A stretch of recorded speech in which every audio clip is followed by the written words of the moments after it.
और इसीलिए अगर आप सिर्फ सेविंग करते हो तो फ्यूचर में आपको बहुत स्ट्रगल करना पड़ सकता है। और अगर आप कोई भी ऐसी जगह इन्वेस्ट करते हो यहाँ आपको 10% से कम रिटर्न मिलता है तो वो बहुत ही बुरा इन्वेस्टमेंट है।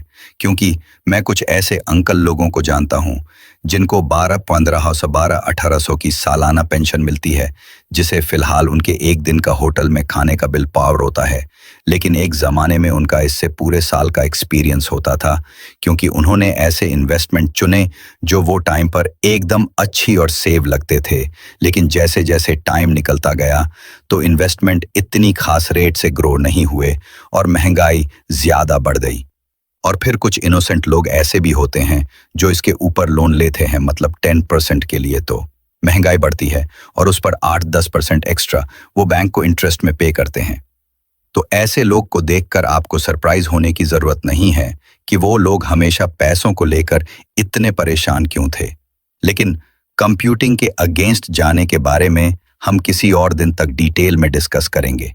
लेकिन फिलहाल हम ये समझते कि जो लोग हमें इन्वेस्टमेंट की सर्विस प्रोवाइड करते, ये बैंक्स, कर्ज और ब्रोकर्स, वो चाहिए अमीर बनने के राज छुपा कैसे लेते हैं। लेकिन उससे पहले हम ये समझते कि इन्वेस्टमेंट इंडस्ट्री काम कैसे करती है।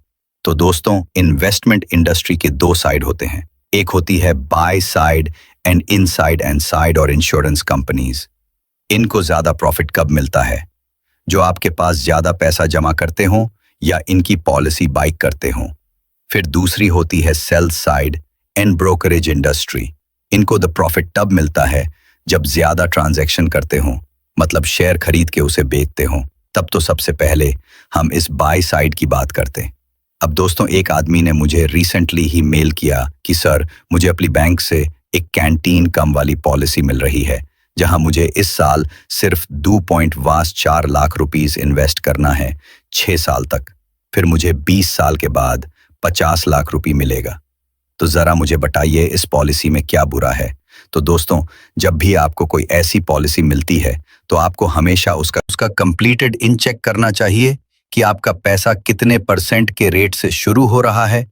और ये चीज आपको खुद चेक करना चाहिए, उनके लिखे हुए पैम्पलेट के भरोसे पे नहीं रहना चाहिए। और ये चीज से करना काफी सिंपल है। उसके लिए आपको एक्सेल में जाकर IRR यानी इंटरनल रेट ऑफ रिटर्न का सिंपल फॉर्मूला डाला है और इसे आपके सामने होगा। इससे ये पता चलता है कि आपका पैसा कितने % की तेजी से ग्रो रहा है। जैसे हमने वीडियो के स्टार्ट में डिस्कस किया कि अगर आपका पैसा 5 साल में डबल हुआ तो इसका मतलब हुआ कि आपको 15% का रिटर्न मिला। और अगर वो 10 साल में डबल हुआ तो ये 7% का रिटर्न होता है। तो ये IRR सबसे यूजफुल तब होता है जब कहीं पर मल्टीपल पेमेंट करते हो, जैसे एसिप में या ऐसी कोई पॉलिसी में। इसकी ज्यादा डिटेल्स हम किसी और वीडियो में तब डिटेल में डिस्कस करेंगे। लेकिन फिलहाल यहाँ पर आप देख सकते हो, ये स्कीम में आपका पैसा सिर्फ 7.788 सेकंड से ग्रो है। मतलब फ्यूचर में इस इन्वेस्टमेंट से आपकी अफोर्डेबिलिटी और कम हो जाएगी, क्योंकि जो चीज आप आज खरीद पा रहे हो 50 लाख पर, आप फ्यूचर में उसने का भी नहीं खरीद पाओगे। बाद में आपका स्टैंडर्ड ऑफ लिविंग नीचे गिरेगा। तो इन शॉर्ट, ये अमीर बनने की नहीं बल्कि गरीब होने की स्कीम है। अब दोस्तों, अगर आप 15x को देखोगे तो नोट एक बहुत ही बड़ा मन लगेगा और आपको लगेगा कि पॉलिसी बहुत अच्छी है। लेकिन आपको ये भी देखना चाहिए कि आपको 20 साल बाद मिलेगा। अगर आप ये से अमाउंट किसी सिंपल से इंडेक्स फंड में इन्वेस्ट करते हो जिससे आपको 15% का टाइम मिलता है, तो आप ले सकते हो उसी सेम अमाउंट 1 से 7 याद में ग्रो होता है। और इसीलिए ऐसी पॉलिसी काफी ज्यादा एडवर्टाइजिंग होती है। एजेंट को अच्छे कमीशन दिए जाते हैं और आपको 15% की जगह 30% का रिटर्न मिलता है, तो भी आप अच्छी खासी विल क्रिएट कर लोगे। फिर दोस्तों, दूसरे आते हैं सेल साइड वाले हैं, यानी ब्रोकर्स।